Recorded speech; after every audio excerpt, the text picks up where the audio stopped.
Não, é o João. Ótimo. Ah, é o João, tá. Ué, a Então, Maria caiu falta... da ligação.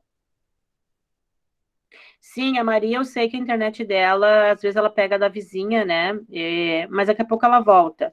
Se não, a gente passa depois o vídeo para ela.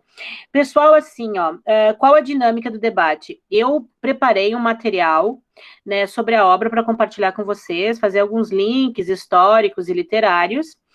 E depois a gente vai para as perguntas. Eu fiz uma seleção de um monte de citação, assim, que eu achei legal da obra. Se caso a gente ficar naquele vácuo de vocês ficarem muito tímidos para compartilhar ideias, eu vou acabar dinamizando um pouco o debate nesse sentido. Mas o mais importante é que vocês falem mais do que eu, né? E eu vou pedir muita opinião de vocês, aí vou questionar vocês a respeito de algumas coisas, e a gente vai extraindo mais coisas dessa obra, que ela é um clássico e ela é muito boa, né? E, de repente, na discussão, a gente vê o quão ela é realmente boa, tá? Eu não sei se vocês têm alguma coisa a dizer. No momento, não. Tá. Então, eu posso começar, então? Aí, depois eu abro para vocês falarem, tá? Eu vou fazer uma apresentação bem breve e vou colocar aqui a minha tela. Ai, que bom que o Pedro chegou. O Pedro foi a Maria chegou, que bom, voltou, Maria. O Maria tá microfone, mutado. Maria.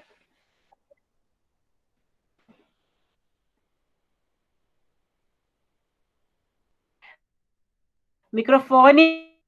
Teu microfone eu acho que não tá ligado. Ah, tá, eu sei.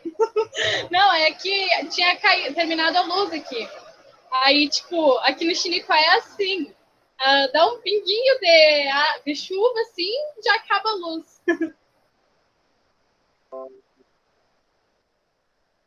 Corre riscos, eu torcendo assim, ai meu Deus, que não chova, porque para fora é complicado, né? Mas enfim, vamos tentar então começar rapidinho para a gente discutir, e aí depois eu passo a bola para você. Não cai um toró demais que nos atrapalhe, tá? Eu vou colocar aqui então os slides só para a gente fazer uma introdução.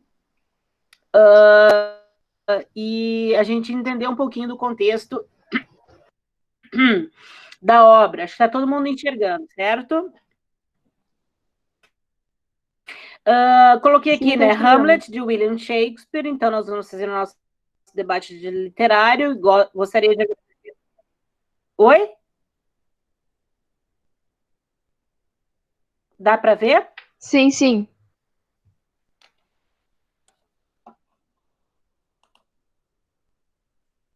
Tá, então tá. Sugestão do Pedro, por ter nos oportunizado, né, essa questão de ler a obra, né, foi a sugestão dele, e é uma das obras favoritas dele, então eu achei muito legal isso. Aqui eu trago para vocês uma fotinho, não sei se alguém pesquisou alguma coisa sobre Shakespeare, né, então essa imagem aqui, que é a que a gente encontra, né, variantes dela na internet, como a imagem ou a foto do que seria Hamlet, né, lá no período do início da Idade Moderna, final da Idade Média, que foi o período que ele viveu, né. Então, quem foi William Shakespeare, né, é quase improvável que ninguém aqui do grupo, eu acho que todo mundo já ouviu falar alguma coisa de Shakespeare, por mais que não tenha lido nada em específico, né? Mas só para contextualizar uma mini biografia dele, então ele foi um poeta e, né, dramaturgo. Ele foi considerado um dos maiores escritores de todos os tempos, né? Ele ficou conhecido principalmente pelas peças, né? E uma delas que a gente está lendo agora é extremamente famosa, né? Já foi filmada, interpretada várias vezes, né?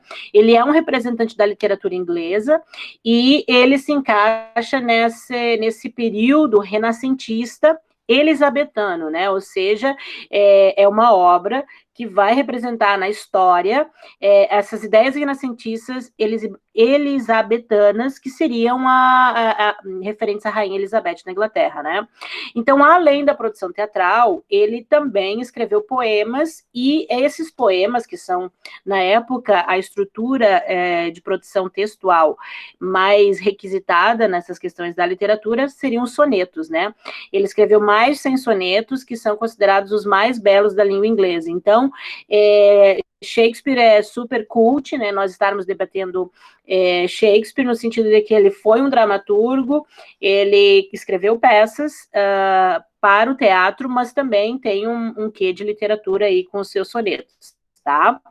O período elisabetano, só para vocês entenderem, né, que período foi esse, foi um período, então, de 1558 a 1603 na Inglaterra, um período que a Inglaterra estava numa fase de muita prosperidade, né, o país tinha um momento de prosperidade intenso, nós temos aí um período, né, das grandes navegações, enfim, e também de conquista de territórios, e principalmente a questão do surgimento da Reforma Protestante, que é uma força dentro do ambiente religioso que vinha contra as doutrinas católicas da época. Então, tinha esses conflitos sociais, né, pertinentes a esse período elisabetano, porque tem a ver com a Rainha Isabel I de Inglaterra, que também é conhecida como Elizabeth. Não sei se alguém já viu o filme, né, nós temos filme dela também. Para contextualizar a história, onde aconteceu, né? A história aconteceu na Dinamarca, geograficamente, só para a gente visualizar, eu trouxe aqui para vocês, o reino, né, que era o reino do castelo de Elsinore, ele estava na Dinamarca, e aqui está o Reino Unido com a Inglaterra, né? Então, existia uma parceria entre essas forças amigas, né, esses países amigos que a gente viu na obra, e aqui eu trago uma fotinho do castelo, que eu gosto de ver, assim, né, então as cenas, todas elas, então, foram inspiradas nesse castelo aqui, que é o de Elsinore, na obra, mas que é um castelo de verdade Kronborg, tá, lá na Dinamarca. Agora eu me esqueci a cidade, mas é perto de Copenhagen, tá? Outra coisa bem legal que eu achei, que eu fui pesquisar, porque vocês aqui têm turmas do primeiro ano, tem alunos do primeiro, segundo e terceiro, mas esse conteúdo aqui a gente vê no primeiro ano, ó. Aqui nessa obra, pessoal, aqui eu coloquei uma imagem dos teatros nesse período elisabetano na Inglaterra, né, então à disposição para a gente entender a questão do gênero dramático, que é uma referência especial dessa obra. Nós temos também nessa obra algo muito marcante, que a Maria estava ontem apavorada, né, em relação ao contexto da tragédia e a catarse que é possibilitada pela tragédia, e o período da literatura, da tendência artística e estética é o classicismo renascimento, né, que tinha essas características aqui, ó, de retomar os modelos da antiguidade clássica. Vocês devem ter percebido muitas referências da antiguidade clássica na obra. A questão da adotar a razão, também nós temos muitas citações em que a razão, ela é evidenciada na obra, né, ou seja, você tem que ser racional e não emocional. A afirmação da superioridade humana, o antropocentrismo, e a valorização do esforço individual. Então, essas características são muito classicistas e a gente vê na obra. E a questão da metalinguagem, que é a representação do teatro numa peça teatral. Então, isso é super metalinguagem. Então, dentro da própria obra, a gente leu, tinha então, representação do teatro. Então, uma obra de teatro falando de outra obra representativa dentro do teatro, e isso é chamado de metalinguagem. Tá? Então, esse aqui, pessoal, foi o filme que eu assisti, ele é o Hamlet da década de 1990, tem outras versões, tem versões mais antigas, tem versões mais atuais, mas elas não são disponíveis, não são fáceis de encontrar, eu só encontrei no canal do Now, né, da NET, e eu revi essa edição aqui, que eu já tinha visto há muito tempo atrás, e ela é muito fidedigna do livro, eu recomendo, mas só tu não encontra no YouTube nem para alugar. Tu não encontra mais essa versão aqui, tem que pagar, eu acho, não, nem pagando, porque não tem, tu não acha? Os personagens, então aqui eu fiz só, né, pra gente se lembrar do Hamlet, o Cláudio, Gertrudes, o fantasma do pai de Hamlet, o Polônio, Laertes, a Ofélia, o Horácio, Rosencrantz e Guildenstern, e o Fortinbras, que seriam os principais, fora os outros, né?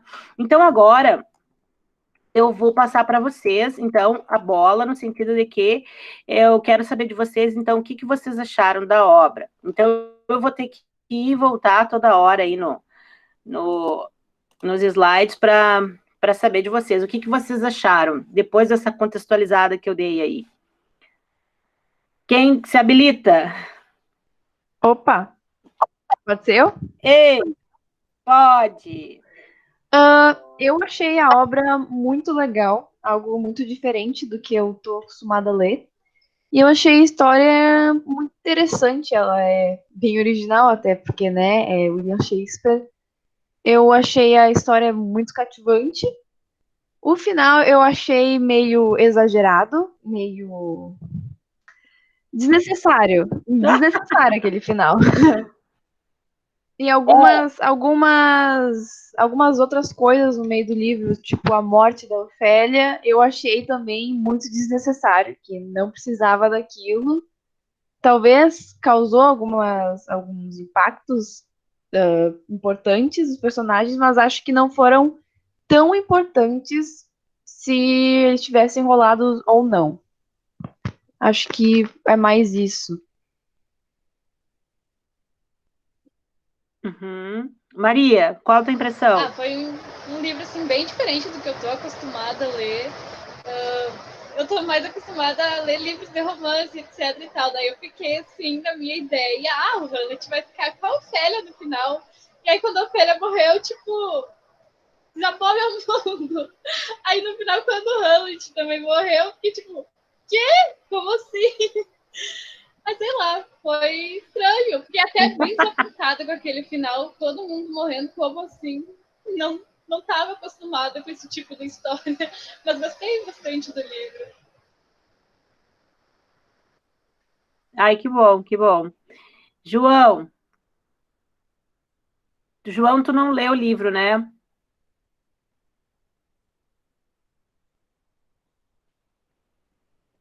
Carolina. Eu gostei bastante, achei legal porque é muito diferente de tudo que eu já tinha lido, como as gurias falaram, toda aquela linguagem, tudo muito diferente, as cenas, tudo. Confesso que eu também achei bem desnecessário todo aquele Verdade. final, mas eu gosto desse drama, toda essa dramatização e essa coisa do, oh meu Deus, gostei do final, não vou mentir. Aquele plot twist lá, ninguém esperava tudo aquilo. Mas gostei, achei bem diferente. Pretendo ler mais de Shakespeare. Gostei muito. Ótimo. Eu acho que a Carolina mencionou uma coisa muito legal aqui, que eu já ia fazer referência também, é a questão da linguagem. Vocês podem ter observado que a linguagem, ela é extremamente poética. Ou seja, já era uma característica de uma linguagem da antiguidade, né? Ou seja, em comparação com hoje. É uma linguagem que é rebuscada, mas ela é essencialmente poética na sua estrutura normal e comum. Como eles faziam muitas comparações, muitas metáforas, né? E hoje não, a gente não fala assim poeticamente no nosso cotidiano, né? A gente fala mais objetivamente, utilizando a forma hoje natural da língua normal, que é normal hoje para nós. Mas, de repente, no passado, né, nesse contexto, a gente também se utilizaria de uma linguagem mais poética para se comunicar. Eu acho isso muito interessante também. A Larissa, então, é nossa convidada. Ela provavelmente não leu o livro, mas ela deve estar nos ouvindo, enfim, mas se ela quiser fazer, ela e o João, se quiserem fazer interferências, tranquilo. E o Pedro que leu, que gosta da obra, o que tu tem a dizer? Boa noite para todo mundo. E eu, na condição de gestor desse tema, eu acho que eu vou ter que dar mais uma explicada da minha ligação com o Shakespeare. Pois então, eu comecei a ler o Shakespeare quando eu estava no 9º ano, porque eu tive que fazer um trabalho, e eu amei. E daí eu me interessei pela obra dele, não tanto pelo Hamlet, mas pelo Shakespeare. Já que no século XIX foi muita moda dizer que o Shakespeare nunca tinha existido, que era simplesmente um codinome do Francis Bacon. Porque todo mundo pensava, como que um homem que nunca fez faculdade, nunca saiu da Inglaterra, pudesse escrever sobre a Normandia, a Itália, a França, a Inglaterra, sem nunca ter frequentado a faculdade. Bom, todo mundo que ama Shakespeare, assim como eu, tem a mesma resposta. que é exatamente por isso, porque ele nunca fez uma faculdade, que ele é tão original, que ele é tão diferente, que ele quebra paradigmas até no personagem principal dele, é o primeiro homem moderno. Vocês já viram? Não sei se vocês já ouviram falar no Henry Bloom, é um especialista em Shakespeare. Ele escreveu um livro, Shakespeare, a Invenção do Humano. Ele descreve o Shakespeare como o primeiro homem moderno. O primeiro homem ao qual a metafísica não tem poder sobre ele. Ele toma decisões baseadas em lógica, não tanto nas emoções. Por mais que apareça um fantasma 3 vezes na obra, é uma estratégia shakespeariana, porque você sabe a diferença de um palco italiano e de um palco elisabetano, né? Aquela imagem ali é o palco vai até o meio da plateia, assim, a plateia interage, joga coisa nos atores, e não é que nem um palco italiano que é público separado do palco. E como ele precisava que o público calasse a boca, como no Shakespeare aparece um fantasma no começo da peça, no Macbeth aparece 3 bruxas, e assim por diante. Até hoje nos filmes a gente vê uma influência shakespeariana, todos os filmes começam com uma batalha, uma coisa que já prende a tua atenção ali na hora. Essa é uma estratégia que se inspiraram em Shakespeare.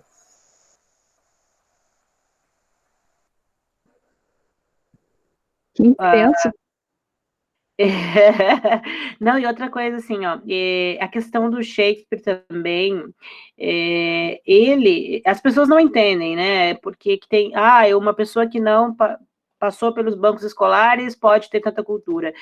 Isso, de fato, é possível dependendo do contexto, da tua motivação, do teu interesse, né? Então, sabe-se também que Shakespeare, ele conviveu no ambiente da corte e ele provavelmente nessas interações, ou por interesse próprio, a gente não sabe o contexto específico, né? Mas ele acaba aprendendo, e isso é inquestionável, esse poder de assimilação, de aprendizagem da sua história, né, do seu contexto, das suas interações, e tanto é que ali nesse livro aqui, ó, diz aqui na breve introdução sobre ele, que ele foi enterrado, aqui diz, ó, ele foi enterrado na parte da igreja reservada ao clero. Então, ele teve certo destaque porque ele interagia com essas pessoas, né, provavelmente da corte, mais nobres. A gente não sabe as circunstâncias, eu também não sou perito em Shakespeare para poder dizer, mas que morrer e ser enterrada como no terreno do clero significa um alto status, e isso a gente pode perceber culturalmente, o que a gente viu aqui na obra de Hamlet, a Ofélia, né? Então, naquela época, era muito comum e fazia parte da tradição, e isso vem do judaísmo, ou seja, pessoas que se suicidam, elas não eram permitidas serem enterradas de uma forma natural, num cemitério, como todo mundo é. Então, por isso que ali tem uma parte da obra de Hamlet que há aquele questionamento se a morte dela, como foi uma morte com suspeita, ela até foi permitido que ela fosse enterrada, né, no cemitério, porque se de fato se comprovasse que ela tivesse se suicidado, ela não poderia ter essa benesse, digamos assim, né? Então, isso aí também são resquícios de cultura e de valores da sociedade que a gente observa. E o próprio Shakespeare, a gente percebe que ele foi enterrado em boas condições, então, realmente, ele desfrutou de uma condição favorável, e com certeza isso fez com que ele crescesse, enfim, né? Mas eu também adorei a obra dele, acho excepcional, e colaborando também com o entendimento, assim, esse impacto que vocês têm, né? Que eu não achei legal é o final, não precisava. Mas aí é que tá, pessoal, a tragédia, o objetivo da tragédia, de fato, é esse, né? O gênero dramático que tem como ramificação a tragédia, o objetivo é impactar, trazer esses conflitos, as paixões, o que tem de pior no ser humano, justamente para a plateia se impactar com isso e fazer ali um processo de purificação. O objetivo dos atores é justamente esse, ou dos dramaturgos, é compor uma história, uma tragédia, porque essa obra é uma tragédia, para impactar a plateia a respeito de alguma coisa. E aí vem um link que a gente faz da condição e do status de Shakespeare. Porque a obra, se a gente for pensar, Hamlet, como peça teatral, lá no início da Idade Moderna, ela foi elaborada em função de personagens que faziam parte de um reinado. Então, o objetivo dessa história era impactar comportamentos e valores e mudança de sentimentos de pessoas da coroa. Então, Shakespeare estava no ambiente da coroa e ele criou, de repente, esse enredo para impactar o pessoal que habita nesse ambiente da coroa, porque a história, realmente, a gente vê trairagem direto no ambiente da coroa, a questão do incesto, né? Então, muitas coisas e comportamentos inadequados no ambiente da coroa. E até o próprio Hamlet critica, né, a questão das orgias e das bebedeiras e tal. E então, nós temos várias críticas que quem assistia naquela época, provavelmente, pode até seja que o povo assistia, mas essa obra, ela foi feita para alfinetar, digamos assim, a coroa, né, os representantes nobres. Então, é nesse sentido que tem que ser assim a tragédia, né, ela tem que ter essa morte, esse monte de morte, para impactar, assiste, para a gente mudar comportamentos e rever nossos valores.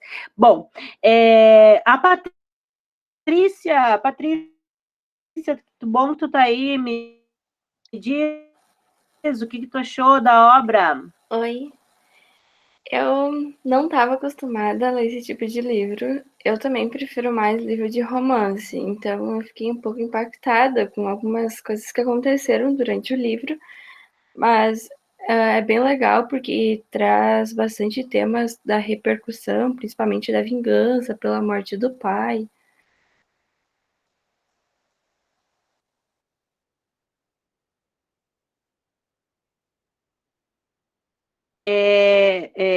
Essa questão da vingança também é algo importante, né? Porque ali a vingança se torna o combustível que vai mover alguns dos personagens, que vai colaborar para causar a morte desses personagens e deixar a lição, uma moral final de que não é um comportamento ideal, né? Porque isso leva a tragédias.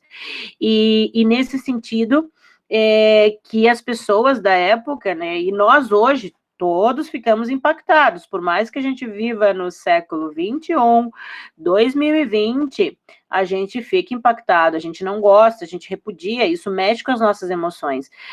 Você reflete muito sobre a vida, né? Eu, pelo menos, refleti muito sobre a questão existencial ao ler uma obra como essa, ao ver o filme, assim, você fica refletindo e pensando nessas relações, né, entre as pessoas e na própria morte, né, e na fragilidade humana. Enfim, eu vou voltar lá para os slides, só para mostrar para vocês, então, a próxima pergunta.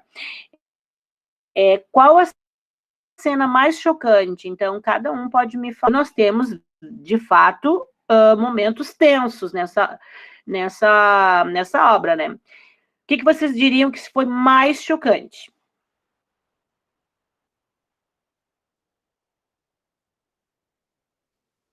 Posso começar? Pode. Bom, teve algumas partes que, com o final obviamente chocou, mesmo que eu tenha achado meio que uma saída fraca, uma saída que poderia ser produzida melhor. Eu achei uma saída fraca, sabe? Ter matado todo mundo, só ter deixado. Como é que é o nome dele? Tinha esquecido, o melhor amigo de Hamlet. Horácio. O Horácio.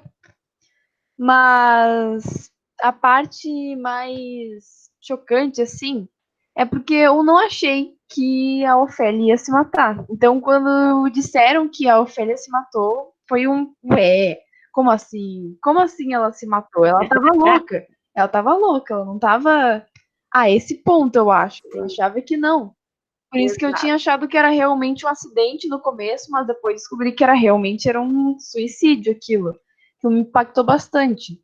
Mas também teve a parte lá do começo em si, do fantasma. Nossa, a parte que o Hamlet matou o Polônio, eu achei extremamente desnecessário da parte de Hamlet. Sim, não, Hamlet eu acho que ele já tinha muitos problemas psicológicos antes do pai ter morrido. O pai morreu e foi o gatilho intenso. Hamlet precisava de um psicólogo. Essa era a questão. Porque, né, só de ver o fantasma, ele achava que era um demônio às vezes também, mas aquilo foi um gatilho e ele não se controlou. Ele tentou fingir que era louco e tentou fingir que era sóbrio e deu toda aquela confusão, mas acabou ruim. Acho que ele não pensou direito. E eu acho que a parte do Ofélia foi a que mais chegou. Isso. O que mais te chocou? Barbaridade, não sei dizer. Ah, teve tanta coisa, assim. É que nem a outra guria ali falou, eu não sei o nome dela. Opa, Manuela. É, a Manuela, isso. Que nem ela disse, teve várias partes ali, sei lá.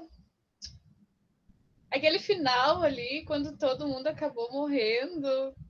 Tipo, eu esperava, assim, que o Hunt, ele vai se vingar e daí vai ficar tudo de boa. Vai ter um final feliz. Só que daí me caiu os butiá do bolso quando morreu todo mundo. Então, essa parte foi que mais te chocou, o final. Não esperava, realmente. Ok. Acho que foi essa. Pedro, tá ótimo. É bem chocante, de fato, o final. Bom, como todo mundo notou, tem uma catarse no final. E essa catarse, ela deriva das regras narrativas que a peça segue. Ela segue o modelo de tragédia clássica grega, que os exemplos da clássica grega são o Édipo descobrindo que matou o pai e se casou com a mãe, é o Antígona querendo enterrar o irmão, a Medeia descobrindo que o marido trocou ela por uma mais nova, né? Era horrível isso na Grécia Antiga, ainda bem que não acontece mais. Mas essa é a coisa que detona um período catártico. Tem um acontecimento e depois... E agora o equilíbrio precisa ser restaurado. É o que acontece no Hamlet. Um rei foi morto de uma forma estranha, o outro assumiu de uma forma ilegítima e a ordem precisa ser restaurada, que é o período catártico. As temas que são tratados na obra é o poder, a legitimidade, a vingança e o dever. E depois daquele final, a parte que mais me chocou, devido a todas essas características que eu citei anteriormente, é como termina. Com Horácio, com o Hamlet nos braços, dizendo: descansa em paz, bom príncipe. Se tivesses reinado, seria um grande rei. Depois desse final todo trevoso, teve um pouco de otimismo, digamos assim. Eu não esperava isso do clima da obra. Entendi. Sim. O final ele é impactante, né? Mas é o que me impressiona. Sim, não, mas isso não quer dizer, né, Pedro, porque às vezes, cada vez que tu lê, alguma coisa mais te salta aos olhos, assim, uma observação nova que você faz.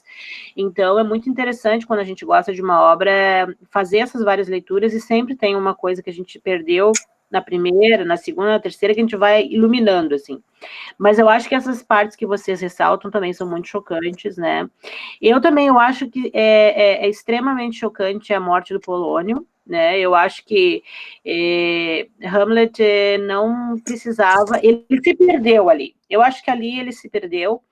E a questão da Ofélia, eu também concordo, eu acho que a Ofélia, eu acredito que Shakespeare quis demonstrar justamente nessa obra, e vocês vão observar a questão da fragilidade humana, principalmente da mulher, da questão das emoções.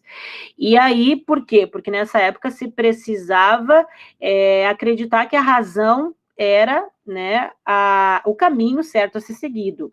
Então, a gente vê que ali Hamlet, no início, ele tem aquela frase que também é bem famosa vou falar em inglês, mas depois vou traduzir, que é frailty, thy name is woman, né? Então, fragilidade, o teu nome é mulher, ou seja, Hamlet questionando a mãe, não entendendo o comportamento da mãe, porque porque impactou muito ele perdeu o pai e a mãe em poucos meses, nem isso, já se casar com o tio. Isso, realmente, eu acho que é uma carga psicológica, assim, emocional muito forte. Ele perdeu o pai, a mãe casar com o tio, né? Descobrir que, pelo fantasma do seu próprio pai, que foi o tio que matou, eu acho que realmente ele estava ali num período emocional muito, muito intenso. Não, são baques, assim, da vida, que ele, com toda a sua sabedoria e o seu conhecimento, não deu conta.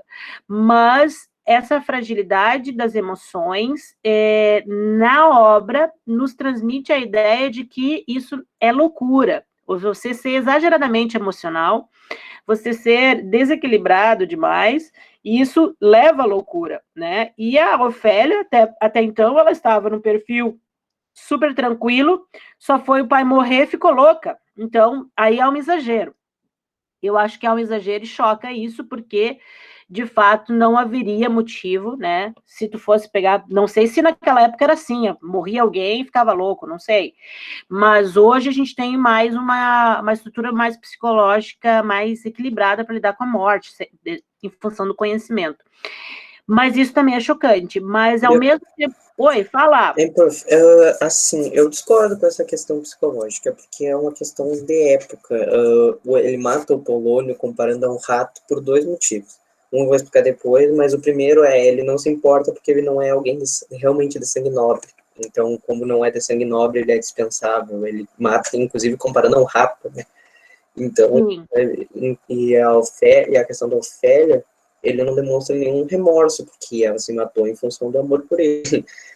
Enlouqueceu em função do amor por ele, mas essa questão, talvez a Ofélia seja psicológica, mas o Polônio é uma questão de época. Não, eu digo o Polônio, a questão do Hamlet ter matado ele, que eu achei ali no enredo, na narrativa, eu acho que foi um equívoco, né? Claro que, de repente, na época, eles não valorizavam os que tinham uma classe inferior e era muito mais fácil matar. Realmente, ele tem uma certa frieza ao matar o Polônio, mas justamente isso é um valor cultural emocional da época, né? Então, tipo, esses valores emocionais da época, que tem a ver emoção com psique, tem a ver com psicologia, sim, para nós hoje é diferente, né? E essa fragilidade emocional que o Hamlet acusava que a mulher tinha, o que a mãe dele tinha, ele também tinha, porque ele também foi frágil emocionalmente, tanto é que ele transparecia muito o desequilíbrio emocional e também o espírito suicida, né? A depressão profunda que ele tomou, ele de perder o ânimo de vida, né? Ele faz alguns trechos das cenas do livro em que ele descreve que era totalmente sem graça viver no mundo para ele. A gente vê um espírito suicida bem forte nele, depressivo, mas ele também estava frágil, né? Então, a gente vê essa fragilidade das emoções e em contraponto da razão, né? A gente vê que aqueles personagens mais racionais, que no caso ali eu acho que é o rei, que é o mais racional, e por ter frieza e como tu diz, pela classe social desvalorizar as classes menores, ou em nome do reino, eu posso matar o meu irmão e posso tomar tudo que é dele, a esposa, porque é a minha vontade, isso é a minha razão, são comportamentos bem que envolvem valores emocionais equivocados, né? Na minha opinião, não sei. Alguém mais gostaria de opinar nesse sentido? Senão a gente... Posso falar só uma coisinha? Talvez vocês fiquem um pouco bravos comigo, mas o rei foi um dos que eu mais simpatizei. Não no caso de achar parecido, não, né? Mas simpatizei porque ele como é que eu vou dizer? Ele tá um pouco arrependido do que ele fez, sabe? Diferente do Hamlet, que faz tudo a sangue frio, parece. Mas ele se arrepende do que fez e ele aparenta realmente amar a rainha.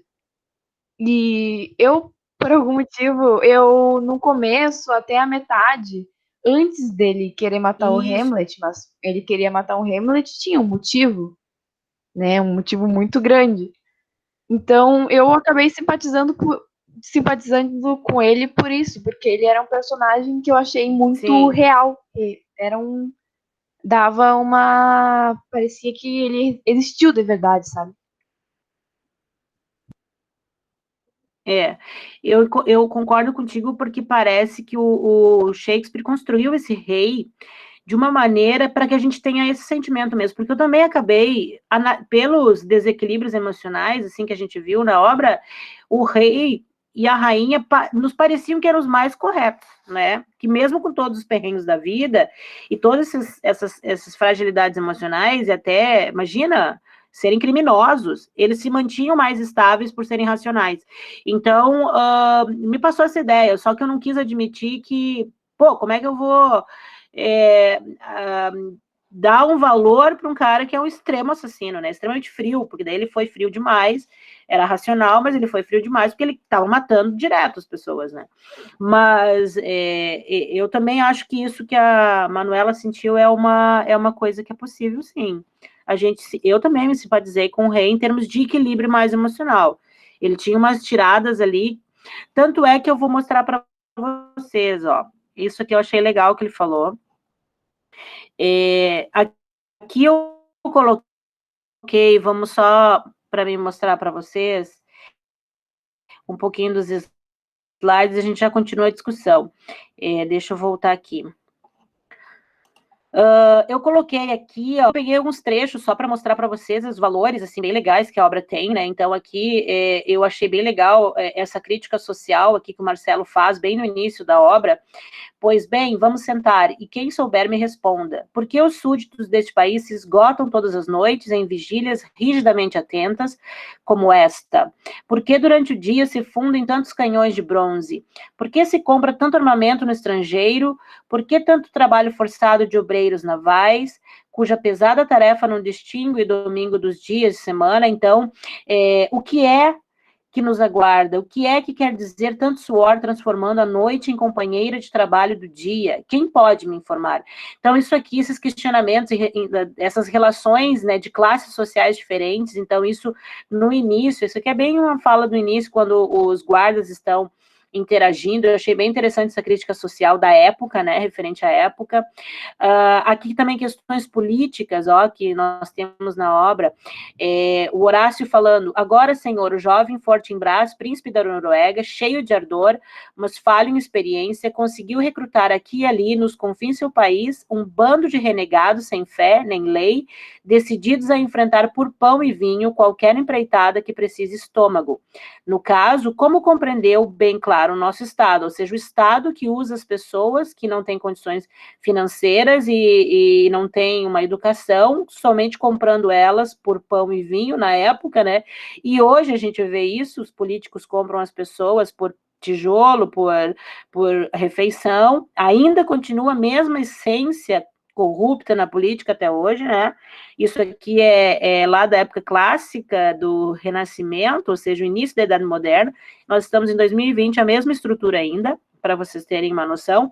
A empreitada consiste em recobrar com mão de ferro em posições despóticas as mesmas terras perdidas por seu pai. Está aí, acredito, a causa principal desses preparativos, a razão dessa nossa vigília e a origem do tumulto febril que agita o país. Então, existiam coisas políticas desses reis aí, entre reis e terras, que estava causando tumulto febril no povo, e aí essas referências, né, Shakespeare traz muito bem nessa obra de Hamlet. E aí vem aqui o rei, ó, por isso que eu voltei para os slides que a Manuela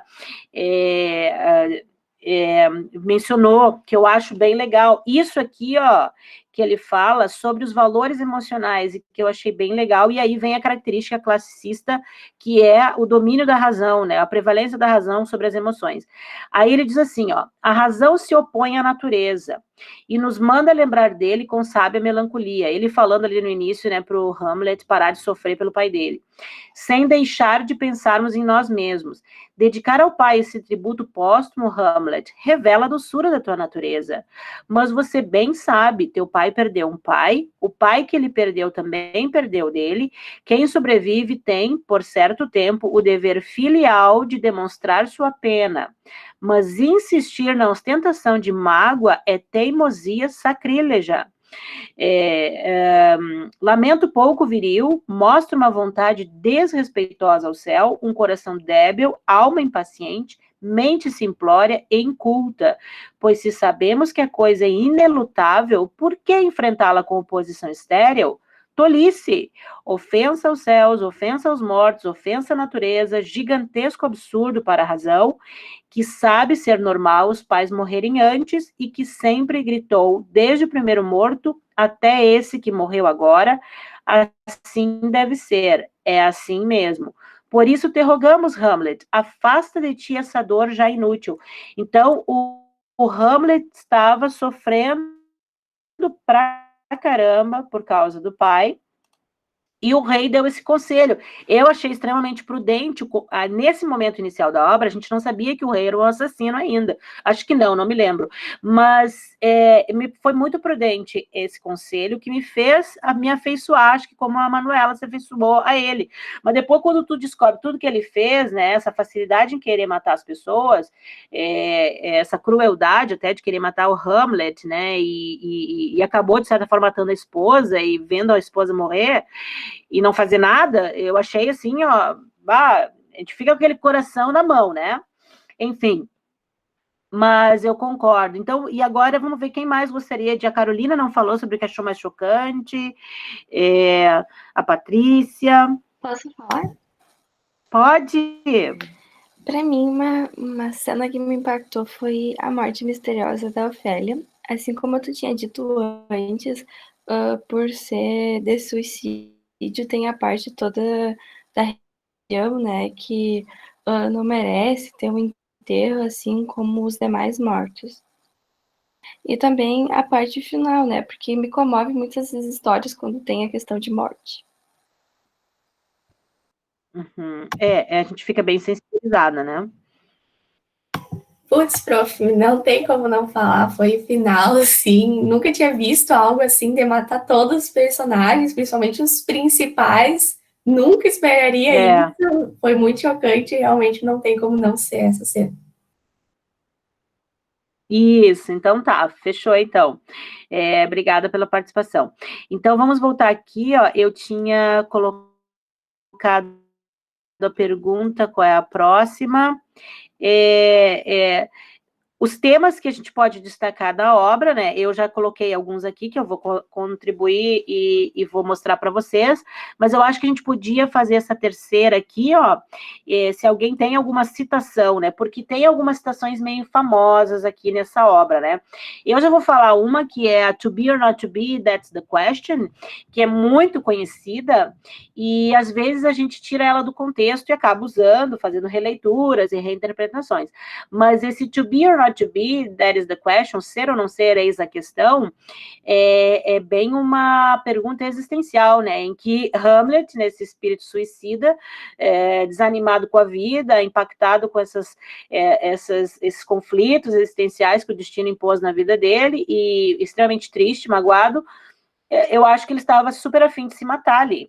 E ele só não se mata por medo, né, de justamente ser um suicida, e aí, pela influência do cristianismo da época e pela palavra, o espírito o suicida não teria os benefícios, né, pós-morte, como uma pessoa normal que aguenta a sua vida, com todas as suas lamúrias e tal.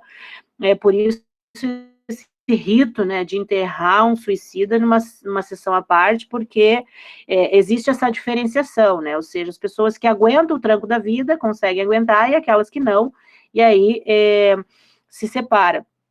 Mas ele estava... É uma citação, né, que é extremamente importante nesse sentido. Tem outras, né, não sei se vocês sublinharam alguma coisa, vocês têm o livro na mão aí, podem dar uma olhada, uma citação, algo assim. Eu achei legal aquela, até ontem eu botei no meu Face, deixa eu pegar aqui. Essa aqui, ó, a loucura dos grandes deve ser vigiada. O Polônio que fala isso, né? Tipo, a gente tem que ficar de olho nesses reis aí, nesses grandes, né? Esses governadores, esses políticos, porque tem que estar de olho, né? Porque eles podem nos aprontar a qualquer momento, né? Então, eu acho que tem muitas citações bem legais. Não sei se vocês têm algumas para compartilhar, que vocês gostaram, sublinharam. Eu não tenho uma... Alguém quer falar antes? Eu aceito falar depois. Tranquilo, Manuela, pode falar, vai falando. Aqui a dinâmica é bem tranquila, é debate, cada um vai se metendo na hora que achar pertinente. Ok. Eu não tenho uma citação, mas eu tenho algumas conversas, algumas partes de conversas que eu acho legal de comentar. Principalmente as Isso. partes em que o Hamlet ele interage com a plebe, dá para se dizer.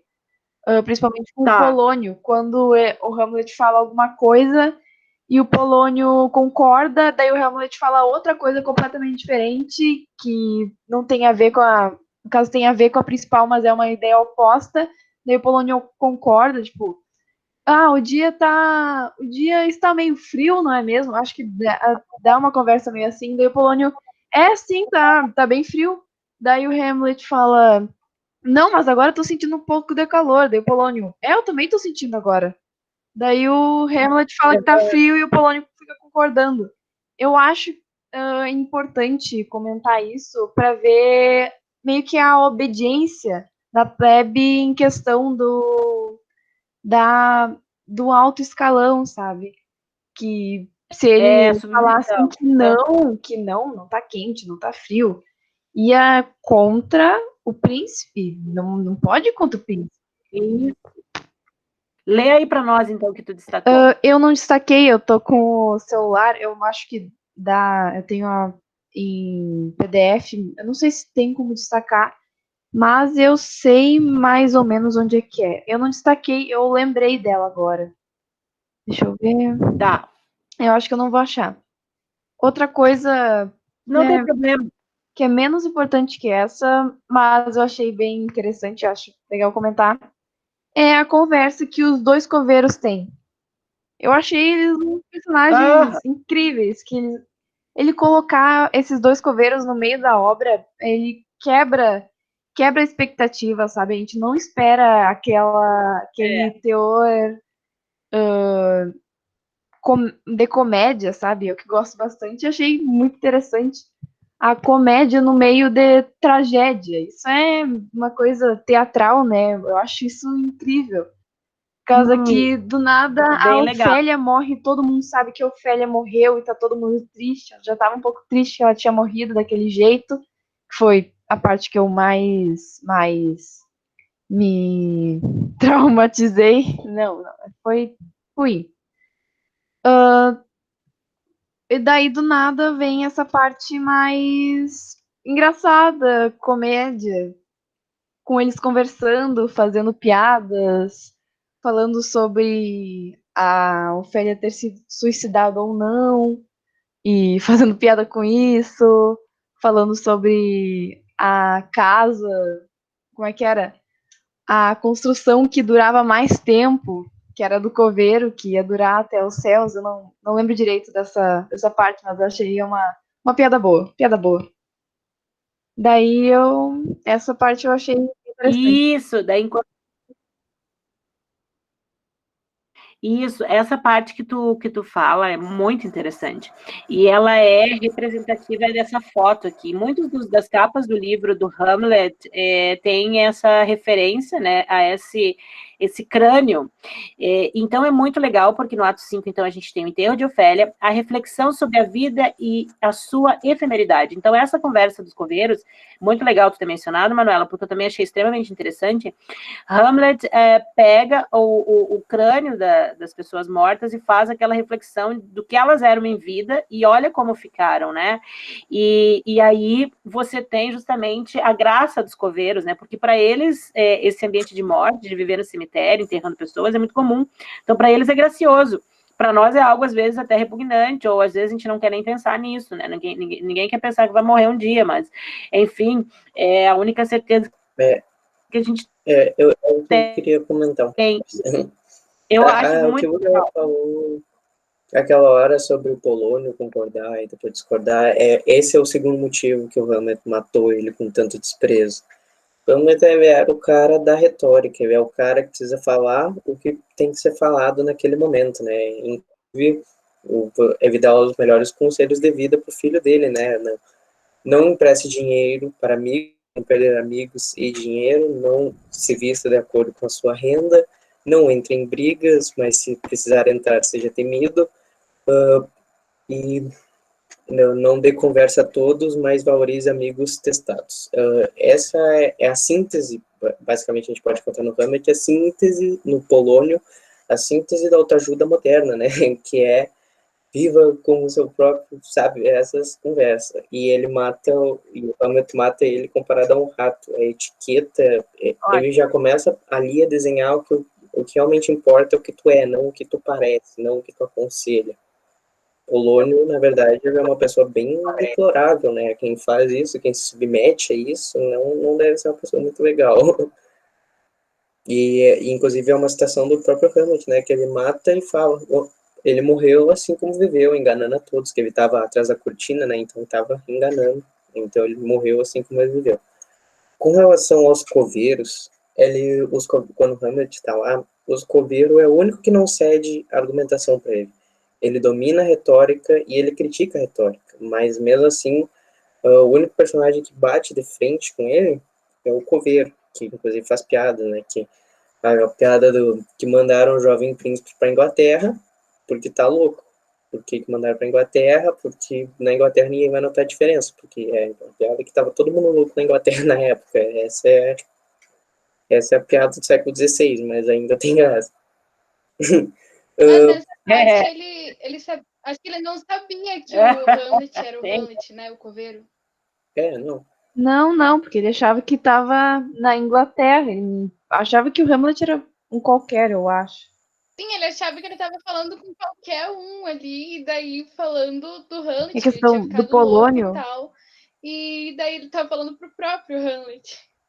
E daí ele pega o crânio e começa a declamação dele. Sim, este aqui, em vida, pode ter sido um advogado, onde foram parar suas cavelações, seus sofismas, como pode ele não me processar por danos morais, por esmagar sua caveira com uma pá imunda? Ou esse aqui, daí ele pega o outro crânio e fala, esse aqui talvez em vida tenha sido um dono proprietário de terras, com suas retomadas de posses. Será essa a retomada final das nossas posses? E essa é a questão. Não adianta a gente viver uma vida toda regradinha, tomar aguinha todos os dias, se alimentar bem. Se a gente tomar água todos os dias, no final a gente vai ser um cadáver hidratado. E essa é a lição do Hamlet. A gente tem que aproveitar enquanto está aqui, porque é bem rápido. Isso, bem legal, essas observações foram bem interessantes.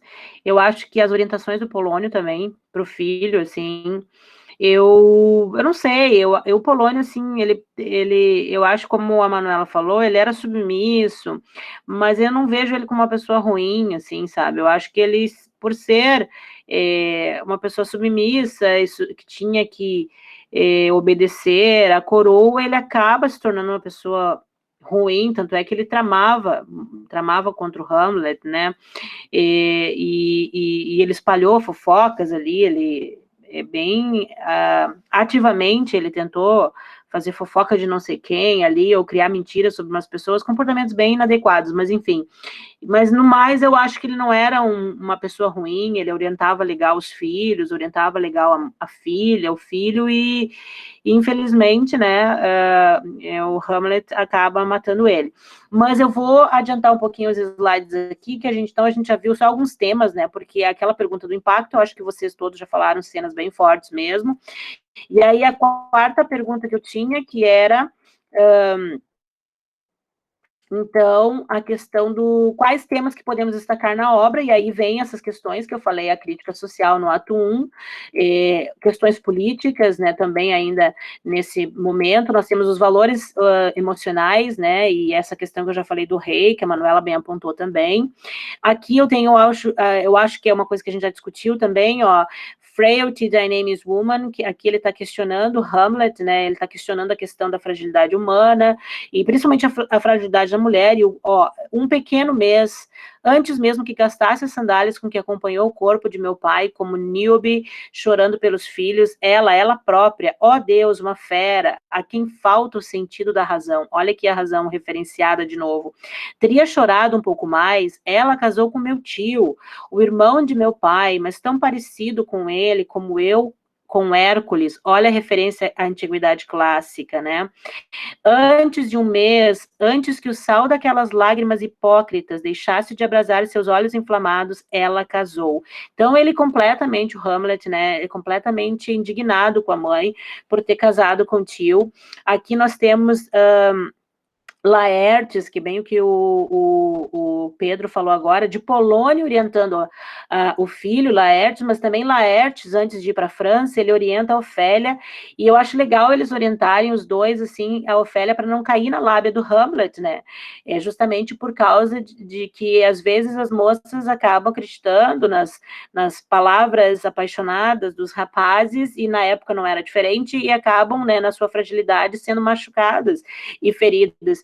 E eu achei muito legal essa citação que ele falou aqui, dando conselho para a irmã, porque ele estava indo viajar, né? Pois a natureza não nos faz crescer apenas em forças e tamanho. À medida que este templo se amplia dentro dele o espaço reservado para a alma e para a inteligência. Então, ele meio que incitando a irmã para ela ficar ligada, ficar esperta, que o crescimento humano, a gente não é só físico, né? Mas é também essa parte da psique, da inteligência, da cognição, do raciocínio, da razão e da alma. E aqui ele continua, né? Fora do alcance do perigo do desejo, a donzela mais casta não é bastante casta, se desnuda sua beleza à luz da lua. A mais pura virtude não escapa ao cerco da calúnia. Eu achei bem legal isso, porque na época ela poderia ser super inocente, se entregar para o Hamlet, mas na maior ingenuidade, na maior intenção amorosa, mas ela não escaparia da calúnia. As pessoas, olha só o que fariam com ela. A praga ataca os brotos da primavera antes mesmo que os botões floresçam. E na manhã orvalhada da existência, os contágios fatais são mais constantes. Tem cuidado, então. O medo é a melhor defesa. Uma jovem se seduz com sua própria beleza. Eu achei fantástico esse conselho que ele dá para que ela tenha cuidado, porque as pessoas iam ser cruéis com ela, e ela poderia ser seduzida por sua própria beleza, acreditar que a sua beleza ia conquistar o Hamlet, que ele ia ficar apaixonado eternamente por ela, e as coisas poderiam não ser assim, e ela se decepcionar e ficar arrasada, né, em função dos valores da época. Então, eu achei isso aqui muito bonito de um irmão fazer pela irmã, assim, esse cuidado, né, para que ela fosse protegida. Por isso que eu achei que ela teve uma boa formação. E por que ela ficaria louca depois, né? Então, eu achei muito, isso também, eu achei dramático demais, eu achei que não era nem lógico, porque ela foi uma menina, assim, bem orientada. E aqui nós temos a Ofélia, que eu achei legal também, que ela faz uma crítica à falsidade na igreja, né? E aqui é uma pouca representação que a gente tem dessa reforma protestante, né? Ou desse conflito, que as pessoas começavam a perceber comportamentos, né? Inadequados dentro da igreja, que representam nada mais do que o adoecimento da alma das pessoas que também habitam a igreja, né? E ela diz assim, ó, pro irmão, né? Pro Laertes, quando ele estava, ela também aconselha ele, né? Mas, meu bom irmão, não faz como certos pastores impostores que nos mostram um caminho para o céu, íngreme e escarpado, e vão eles, dissolutos e insaciáveis, libertinos pela senda florida dos prazeres, distante dos sermões que proferiram. Então, aqui ela fazendo essa crítica, né, provavelmente ela deve ter observado na época algumas coisas nesse sentido, e que representam o adoecimento da alma, a hipocrisia dessas pessoas que também estão na igreja, e ela faz essa crítica para que o irmão não se torne isso. Eu achei bem legal, e de fato os conflitos religiosos eram intensos nessa época, né, então, em função da reforma protestante. E depois aqui uma crítica à coroa, né, isso aqui que eu já falei também, questão das orgias, né, das festas, e que o próprio Hamlet diz assim, ó, sim, como não, mas para o meu sentimento, e sou nascido aqui, criado nesses hábitos, é uma tradição que seria mais honroso romper, não respeitar. Então, ele está fazendo uma crítica, Hamlet, a esses costumes, ó, que o Horácio diz aqui, desses festerê, essas danças, essas noitadas, os deboches, as risadas, que eram muito comuns como costume e tradição, né, no ambiente da coroa. E aí ele diz aqui que eu achei fantástico, ó, esse deboche brutal nos transforma em alvos de insultos e achincalhes. E isso aqui até hoje, pessoal, a gente não vive criticando essas pessoas políticas, esses ministros do STF, porque eles têm esse requinte de vida melhor, mas tomam atitudes que para nós é algo ofensivo, e a gente debocha, o povo critica, hoje com todos os instrumentos diferentes, né, vamos pro Face, criticamos, falamos, e eles não estão nem aí, porque isso é costume, isso é tradição. E para Hamlet, isso que eu achei legal de Hamlet, ele tinha toda uma fragilidade, e ele tinha esse desequilíbrio emocional em função dessas tragédias da sua vida, mas ele era um cara bom, né? E ele tinha esse princípio e ele mesmo achava que isso tinha que ser banido da sua cultura. Por isso que Horácio fala lá no final, né? Ele teria sido um bom rei, porque realmente as coisas mudariam com ele. Aqui eu coloquei mais aqui, ó, vamos ver, Horácio e Marcelo conversando. Ah, essa citação que eu achei legal, né? Há algo de podre no estado da Dinamarca, eu achei muito legal essa citação, né? Também isso é uma coisa do início, isso aqui é bem a representação do filme, ó. Eles no início conversando ali na guarda, e eu achei legal isso aqui também, ó. Mas, senhor, quando eles estão lá, né, naquele momento para ver o fantasma do pai do Hamlet. Mas, senhor, e se ele o arrastar para o oceano, ou para o cume apavorante dessa rocha que avança pelas ondas, e aí, assumindo uma outra forma mais horrível, privá-lo do império da razão. Olha aqui, ó, como a razão era valorizada, ó, privá-lo do império da razão e precipitá-lo na loucura. Pensa nisso, o próprio local não precisa outro motivo, traz vertigens insensatas só de olhar. O mar que estoura no precipício lá embaixo. Então, a preocupação dele, do Horácio, para que o Hamlet não ficasse louco, né? Porque se valoriza a razão. E só o fato de se aproximar de um abismo, de se aproximar do mar ali, numa altura muito grande, isso poderia provocar vertigem nele e ele se enlouquecer e se atirar para baixo. Então, a questão da loucura aqui, ela não era só física, ela era emocional e física, ele está criticando as duas, né? Porque o ideal é ter razão.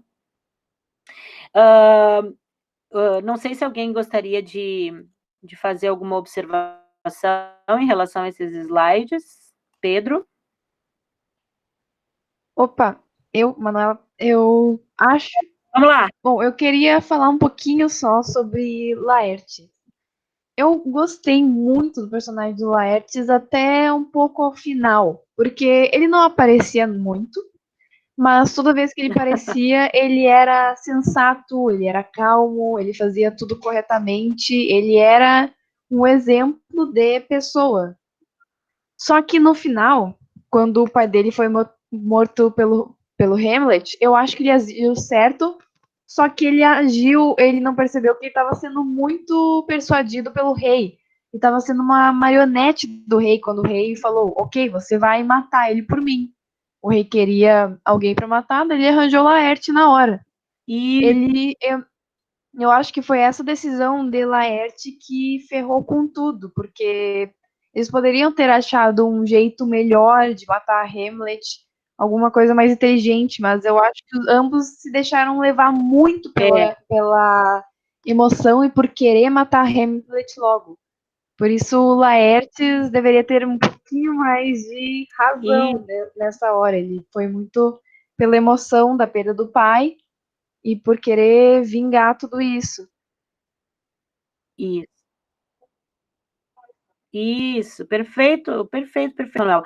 Por isso que eu acho que essa obra, ela traz um conteúdo de crítica a essas emoções desequilibradas, como, para mostrar como a gente, quando se envolve nessas emoções muito desequilibradas, as consequências são nocivas. É claro que ali é dramatizado e potencializado por uma tragédia, tudo vira uma tragédia, mas se tu for nivelar, desequilíbrios emocionais trazem, e ainda hoje a gente vê, né, os desequilíbrios emocionais, o descontrole emocional, ou não saber como lidar com as emoções nos traz transtornos, é isso que eu quero dizer.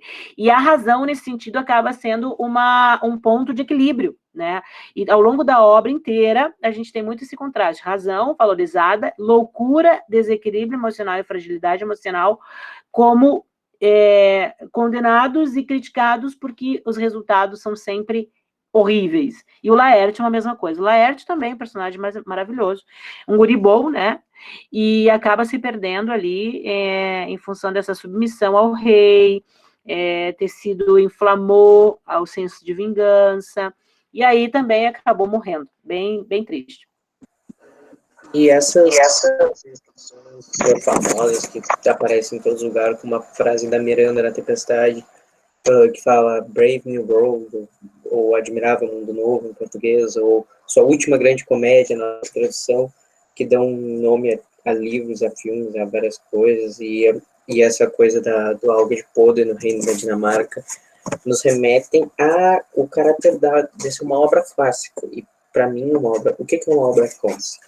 A obra clássica é aquela que nunca termina de dizer o que tem para dizer. Sempre quando a gente relê, a gente acha alguma coisa diferente lá. E eu li recentemente o Hamlet com outros olhos, porque um tempo atrás eu tive uma, digamos, desilusão política, e eu lembrei dessa citação do Hamlet, que é algo de podre no Reino da Dinamarca. Eu lembrei da frase do Bloom, que o mal de Elsinore é o mal de todo lugar e tempo, e nunca nada vai mudar. Isso, perfeito. A gente consegue ver a essência, né? Por isso que eu digo, a gente, essas obras, né, pelo requinte desses escritores, poetas, dramaturgos, trazem a essência humana, né? Então, às vezes, a gente espera uma mudança ao longo da história, mas é tudo meio atemporal, né? Então, tu lê Hamlet e tu acha, é uma obra lá da Antiguidade Clássica, não é nem da Antiguidade, é do início da Idade Moderna, porém com referências à Antiguidade Clássica, porque nós temos aqui muitas referências, porque eles valorizavam isso na época. Mas se você for analisar, tanto a tragédia quanto a comédia e essas obras tratam da essência humana, né? E a gente espera mudança e às vezes não encontra, porque todo mundo, cada geração tem a sua chance de experimentar essa existência com esses problemas iguais e cada um tirar uma lição disso tudo.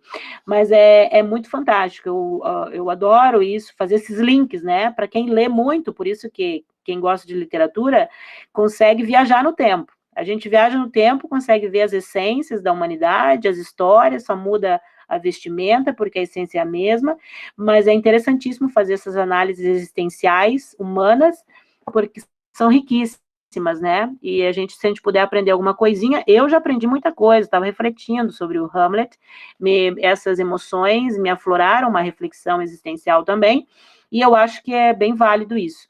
Eu vou dar uma continuidade só para mostrar para vocês mais alguns temas que eu recortei da obra e a gente pode finalizar, tá? Daí eu vou passar a palavra para vocês e a gente pode finalizar. Então, aqui eu achei legal a questão do assassinato, né? Então, aqui é o fantasma. Esse aqui seria o pai do Hamlet no filme, né? Esse de 1990. Então, o fantasma diz, eu achei legal isso aqui. Se você tem sentimentos naturais, não deve tolerar que o leito real da Dinamarca sirva de palco à devassidão e ao incesto. Mas seja qual for a tua forma de agir, não contamina a tua alma, deixando teu espírito engendrar coisa alguma contra tua mãe. Entrega ao céu e aos espinhos que tem dentro do peito. Então aqui é fantástico essa questão do próprio pai do fantasma aconselhar Hamlet para que ele não desrespeitasse a sua mãe e que respeitasse que os próprios espinhos que tem dentro do peito dela, o fantasma que foi sagaz, porque ele sabia que essas atitudes que ela teve só poderiam evidenciar que ela também tinha coisas dentro dela mal resolvidas, e isso o Hamlet descumpre porque ele aterroriza a mãe dele naquela cena lá, né, mais adiante, que ele vai conversar com ela, e ele realmente deixa ela atormentada quando ele revela a verdade para ela, e ele se emociona e fala tudo que ele tem para falar para ela, e acaba matando Polônio, porque ele estava irado demais, e ela revela, e ela diz que ele não sabia o que ela tinha dentro dela, né, que ele estava julgando ela, realmente, ele estava julgando ela por ser frágil, mas ele também era frágil, ele não tinha esse direito. E ali ela fica em extremo pavor, tanto é que é a terceira cena que o fantasma aparece. Aí o pai tem que interromper o filho, porque ele já estava adentrando no descumprimento dessa orientação aqui dele, para não engendrar coisa alguma contra a mãe. Então eu achei fantástico essa interferência, daí ele realmente dá uma freada, e aí ele vê o fantasma e a mãe fica apavorada e vê que ele tá louco, né? Mas entre eles se ameniza, porque eles combinam que ele vai fingir que tá louco e tal, mas o próprio fantasma impede que ele tenha uma atitude mais agressiva com a própria mãe.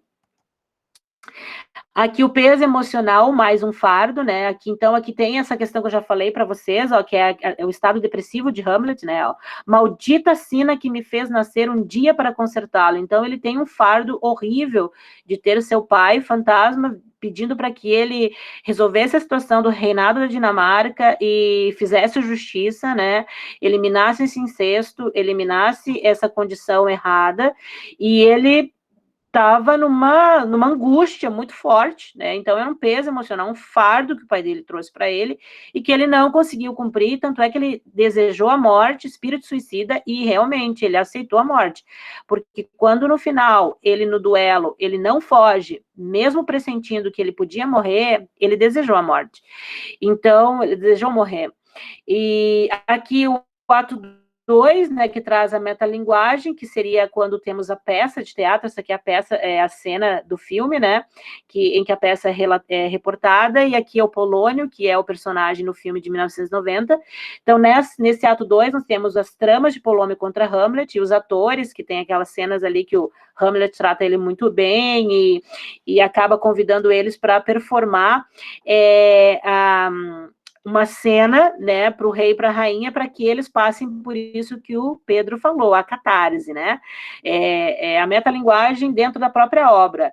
Então, ouvi dizer que certos criminosos, assistindo a uma peça, foram tão tocados pelas sugestões das cenas, que imediatamente confessaram seus crimes, pois, embora o assassinato seja mudo, fala por algum órgão misterioso.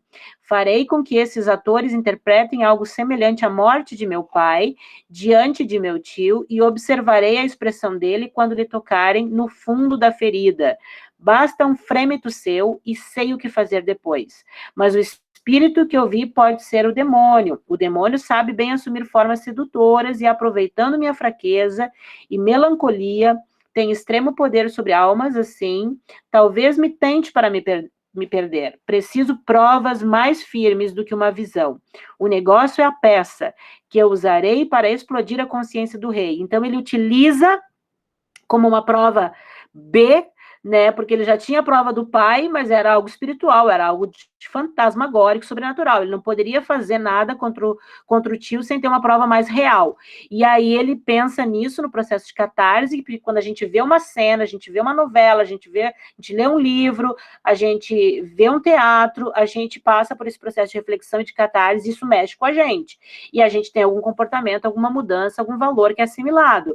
E aí ele consegue o que quer, né? Porque ele vai e o rei se perde, né? O rei passa mal e aí demonstra para a peça, porque o rei demonstrou claramente que aquilo tinha acontecido, e o Hamlet, então, tem a certeza de que o tio matou seu pai. Aí no ato 3, nós temos o morrer ou viver, que seria a citação que a gente já falou. Aqui tem bem claro a questão da reflexão do Hamlet com a questão do espírito de suicídio e tal. E aí a gente tem essa dúvida, né, que ele acaba não cometendo suicídio de fato. No ato 4, a gente tem Hamlet levado para a Inglaterra, mas ele escapa, né, foi muito esperto aqui, acaba escapando. Temos a loucura de Ofélia, a volta de Laerte e o plano de vingança e morte de Hamlet, tá tudo aqui nesse ato 4. Essa aqui é a Ofélia, né, aqui as representações do filme, ela já louca, aqui os dois, né, antes quando ela não estava louca, e aqui o Hamlet e a mãe, né? Essa que seria a representação, a atriz que representou a mãe de Hamlet no filme. E o ato 5 a gente já discutiu, né? Que é o duelo de esgrimas. Então, nós temos o enterro de Ofélia, a reflexão sobre a vida e sua efemeridade com os coveiros ali, ficou muito boa, e a morte de um reinado, que daí aqui é o fim mesmo, né? E aqui eu achei legal, ó, porque ele pressente a morte e ele mesmo assim aceita, né? Então ele diz, Hamlet, não creio, desde que ele foi para a França, falando do Laertes, né?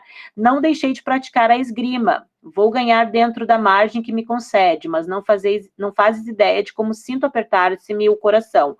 Não importa, ó, sinto apertar-se meu coração. Ele estava morrendo de angústia. Não importa. Daí o Horácio diz, se assim é, príncipe, tolice, o Hamlet diz, um pressentimento apenas, mas que bastaria para preocupar uma mulher. Horácio, se vosso espírito revela qualquer repugnância, convém obedecer-lhe. Irei ao encontro deles para dizer-lhes que vos achais indisposto.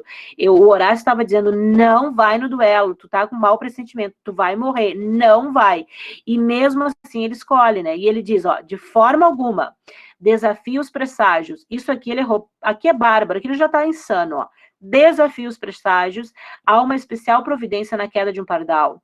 Se tem de ser já, não será depois. Se não for depois, é que vai ser agora. Se não for agora, é que poderá ser mais tarde. Então, ele realmente está desconectado com o presságio e ele, se tiver que ser agora, vai ser. Se não tiver que ser, vai ser depois. Ele realmente desleixou da vida aqui. O principal é estarmos preparados. Uma vez que ninguém sabe o que deixa, que importa que seja logo. Ó, uma vez que ninguém sabe o que deixa, ele já está desconectado da vida, ó. Que importa que seja logo, que seja. Entram o rei, a rainha, Laertes, nobres e ajudantes com floretes. Então, aqui ele vai para o duelo, que aí acaba que ele morre, né, e todos os personagens morrem. Mas a gente pode perceber pelas marcas linguísticas que nós temos essa escolha pela morte, implicitamente, né, ele já não queria mais viver, tanto é que se ele tivesse um amor pela vida, ele não lutaria, teria uma maneira mais saudável de manter o reino, né, e eliminar o tio dele, eliminar o Laerte, mas ele escolhe esse embate, e a tragédia, nesse sentido, ela é construída de uma maneira que ficou uma tragédia, ficou um horror, mas impactou, foi boa a mensagem. Seria isso, né, pessoal? Alguém gostaria mais de comentar? Pedro, agradeço a tua ideia de ler Hamlet, foi muito bom reler a obra. Maria, João, Larissa, vamos lá, vamos falar o que vocês acharam do debate. Vamos finalizar aí com uma breve opinião sobre isso, tudo que a gente discutiu, a relevância, eu acho que foi muito legal, adorei. Eu gostei bastante, achei bem legal. Acho que é isso. Que bom, Larissa, que bom. Então, Larissa, tu vai continuar com o nosso projeto, né? Vou sim. Então tá, eu vou contar contigo nas próximas atividades, então eu quero tua participação. Pode contar comigo, sim. Então tá, que bom. João, e aí, o que achou? Achei muito interessante a ideia, sim, gostei muito também, eu não tinha, conheço assim, Shakespeare meio por cima, mas não tinha lido essa obra, não sabia dessa obra ainda direito, assim, achei muito bem interessante e adorei, gostei muito. Ai, que bom. Tu vai continuar no projeto com a gente? Sim, vou continuar. Ótimo, amei. Que bom, temos mais 2, então, alunos novos, né? E o Alexandre teve que desistir, e eu acho que, de repente, alguns colegas que estão lá no WhatsApp com nós, alguns devem ter desistido porque nunca mais deram sinal de vida. Mas vocês já são um grupinho bem bom, assim, adorei vocês, e a gente consegue fazer algo bem legal, sendo um grupo pequeno. O ideal é que fosse hoje, com a internet daria até para ser maior, mas nós somos guerreiros, né, de já estarmos aqui nos envolvendo em alguma coisa, então, se ficarmos juntos e firmes, eu acho que a gente vai fazer umas coisas bem legais, e vamos utilizar esse tempo para nos entreter, né, porque a vibe está pesada, né, nós estamos passando por uma crise de saúde, econômica, política, enfim, no mundo a coisa está tensa, mas eu acho que a gente se envolver nessas atividades escolares nos tira um pouco, né, pessoal? Porque todo mundo sente esse baque que está acontecendo no mundo, às vezes isso causa um desgaste emocional, por mais que tu esteja bem, né, a gente fica assistindo tudo isso, não é bom, e eu acho que a gente ficando junto, fazendo nossas coisinhas, se dedicando à escola, à leitura, isso pode nos distrair e nos tirar dessas notícias ruins, de tudo que está acontecendo de ruim aí, que a gente deseja que passe rápido, né? Alguém mais gostaria de comentar alguma coisa?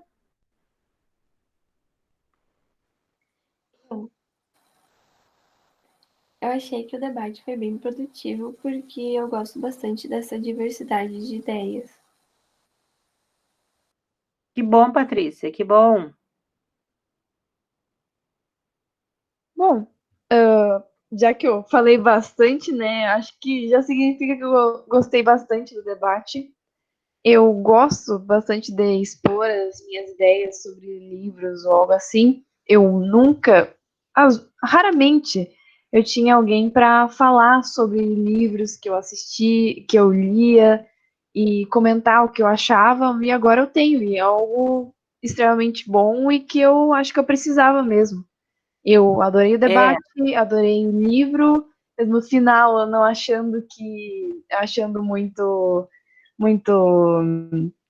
muito fácil aquele fim de todos, mas é a tragédia, fazer o quê, né? Mas de resto, o livro é muito bem construído, é um livro bonito de se ler, te interte bastante, a gente entra no livro e é basicamente isso. Adorei discutir contigo, prof, com o Pedro, que eu achei que você conhece bastante de Hamlet, hein, amigo? Meu Deus. E com todo mundo que comentou, eu gostei bastante. Que bom, eu também amei. Eu acho que assim, ó, eu acho que tu falou uma coisa muito importante. Quem gosta de ler, gosta de comentar e discutir com quem também lê. E eu acho que esse objetivo a gente está cumprindo bem. Por isso que, assim, ó, eu gostaria de atender o máximo de alunos possíveis, mas eu respeito todo mundo nesse momento tenso, e eu acho que vocês aqui são guerreiros, então eu acho que a gente pode ficar com o nosso grupinho fechado, fazer as nossas leituras, nossas atividades juntos, vamos se distrair com isso, né, para sair dessa vibe negativa. E o Pedro, show de bola, o Pedro é muito culto, vocês vão ver, né? E aí a gente pode fazer o seguinte, a gente pode ler uma comédia. Eu acho que a Manuela vai gostar. A gente pode pegar uma comédia. Prof, você falou a minha língua nesse exato momento. Vamos fazer isso. Vamos agora, o próximo, vamos escolher uma comédia.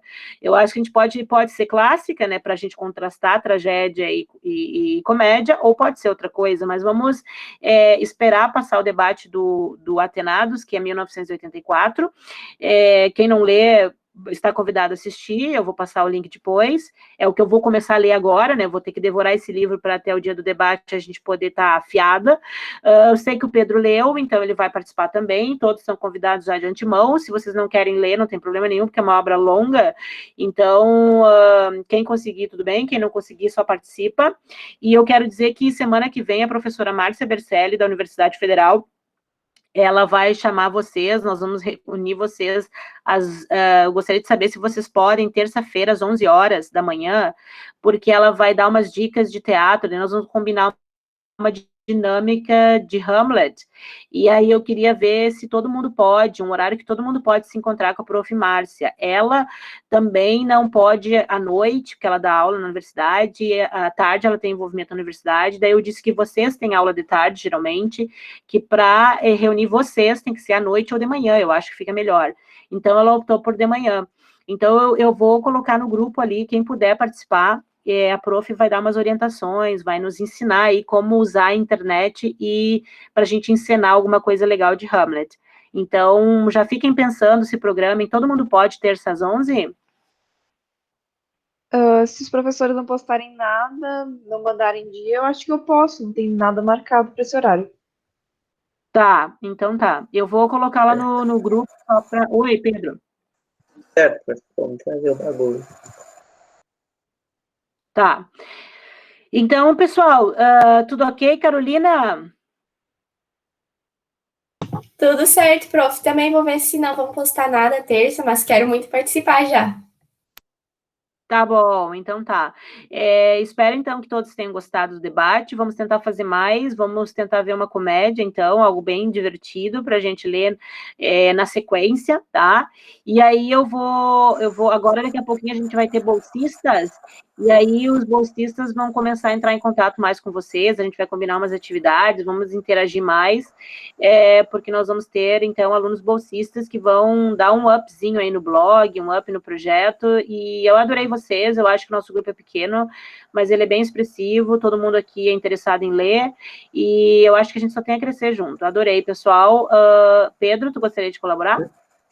Não, só queria agradecer a oportunidade que a senhora me deu de eu sugerir a senhora atender, e é isso.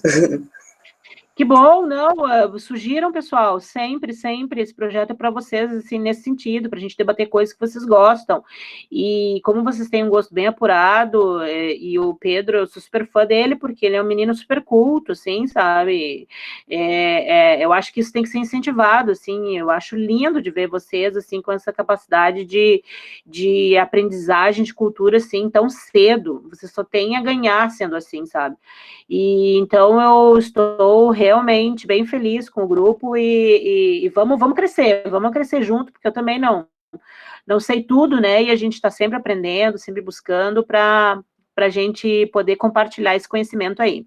Pessoal, adorei o nosso debate, então aguardem, né, a sequência de fatos e atividades que vamos ter, mas já adianto que dia 11, não, minto, que dia vai ser? Semana que vem vai ser dia 15, às 11 horas, é provável que a professora Márcia chame a gente para conversar no Gmeet, tá? Já se programem, se der alguma zebra, a gente muda de horário em função das aulas de vocês, tá? Boa noite, beijo para todos, adorei o debate e vamos que vamos. Boa noite, prof. Tchau, tchau. Tchau, turma. Boa noite para todo mundo. Boa noite, prof. Até. Boa noite. Até a próxima. Fiquem bem. Até. Tchau. Tchau, tchau.